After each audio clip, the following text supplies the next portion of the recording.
The doctor argues with the military man that you can't just leave the sick and evacuate yourself.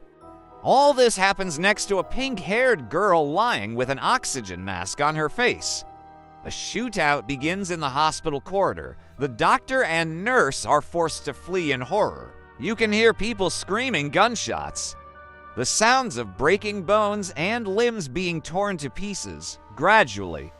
Due to extraneous sounds or not, the girl in the hospital bed begins to come to her senses. Now she has fully opened her blue eyes and is looking at the ceiling, trying to understand how she ended up here. The girl realizes that she is lying in some hospital connected to IVs and oxygen. She sees that around her, the whole room looks very deserted. There is no one. The entire floor and walls are smeared with blood.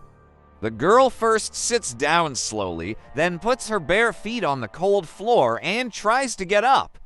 She pulls out the 4 needles, takes off the mask from her face, and tries to go out into the corridor for help. The first steps are difficult for her, especially since she doesn't meet anyone on her way. For quite a long time, then she notices a man standing in a room separated from her by glass. The girl thinks that this is the first person she has met here. Not wanting to continue wandering around the hospital like this, she decides to contact him hesitantly at first, but then louder and louder. The girl begins to knock on the glass separating them. It seemed to her that she was knocking quite hard, but the man did not react to this sound. Because of this, she now had to hit the surface of the septum with all her might, with both hands, only after a few moments. Does she realize that her knocking is achieving the desired effect? But she doesn't like something about the person's reaction. Now she sees that this is a man who is rushing towards her as fast as he can, not noticing anything in his path now. He had already reached the glass that separated them and rested both his hands on it. The light from the corridor finally illuminated his face. The girl was horrified by this sight because there was clearly something wrong with it. The zooms were too sharp, covered in blood, black eyes, claws. What frightened her most was his reaction. The man was clearly not himself with such zeal.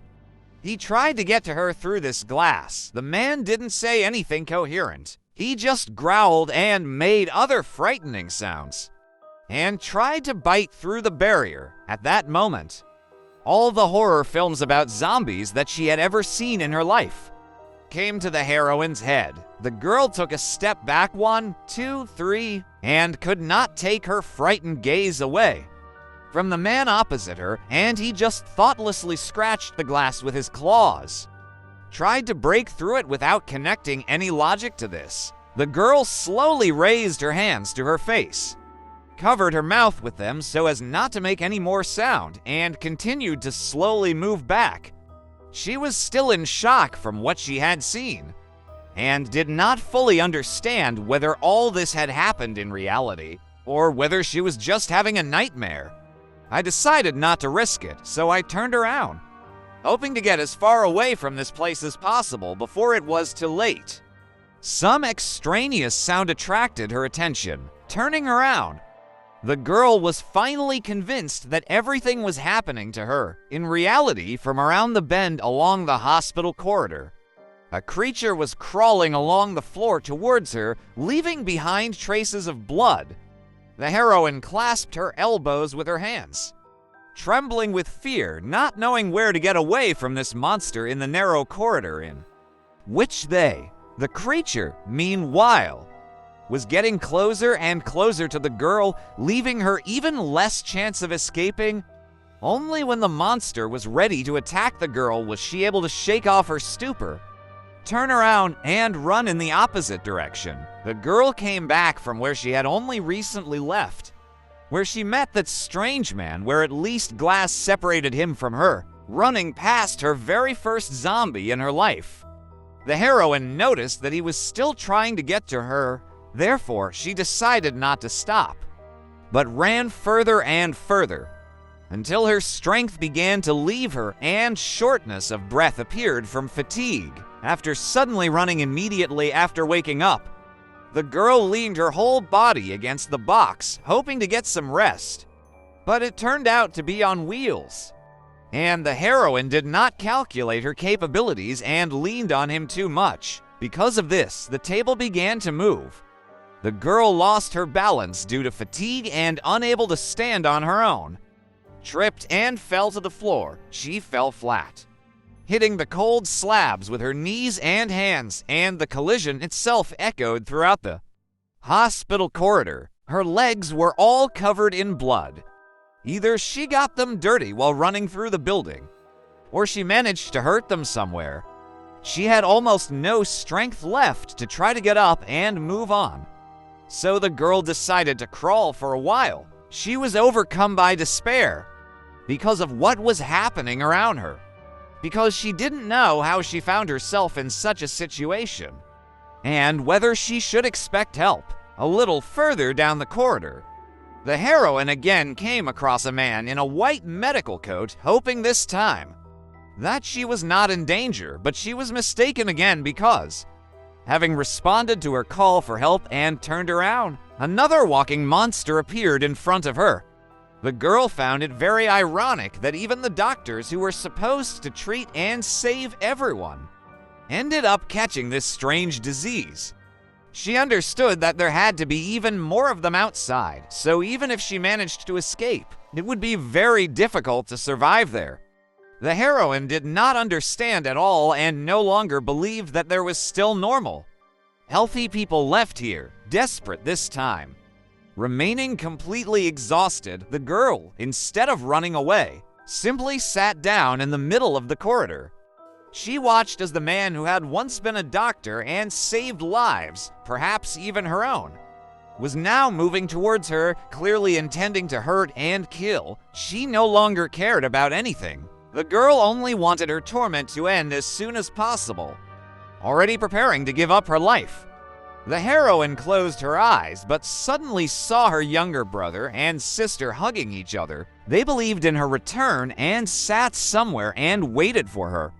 And therefore, she had no right to give up in this dead hospital. She needed to live for their sake. Therefore, the girl opened her eyes and began to look around her for at least something that could help her protect herself from the monster's attack. And he was coming closer and closer to her. In the meantime, even starting to run, probably sensing imminent prey, the girl had no choice but to put her improvised weapon in front of herself and tried to delay her own death.